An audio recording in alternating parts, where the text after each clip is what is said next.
Ushbu videoda kondensatsion qozonlarni to'g'ri o'rnatish bo'yicha ma'lumot beramiz.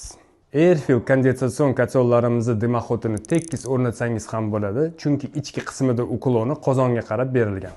Agar sizda zavod bergan dimoxodlarni o'rnatish imkoni bo'lmasa, maxsus perihodlar bilan plastik turbalarni o'rnatsangiz bo'ladi. Isitish qozonlarining me'yorida ishlashi vakolatli uchun gaz filtri va reduktorlari o'rnatilgan bo'lishi shart. Gaz past hududlarimizda konditsioner kotlov bemalol ishlab olish uchun magistral turbalarni eng kamida 20 diametr bilan va gaz nakopitelini o'rnatish tavsiya etamiz. Bundan tashqari gaz sizib chiqishi va yong'indan xavfsizligi uchun gaz himoya datchiklarini o'rnatishni unutmang. Elektr tizimi kafolati uchun birinchi avtomat, ikkinchi stabilizator, uchinchi antiskachok va eng muhimi zazimleniya bo'lishi shart. Va shu tartibda isitish qozoni ulanadi.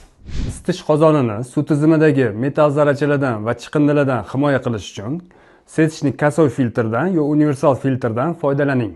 Kondensator shlankasini ochiq havoga chiqarish mumkin emas, kanalizatsiya quvuriga ulasangiz bo'ladi.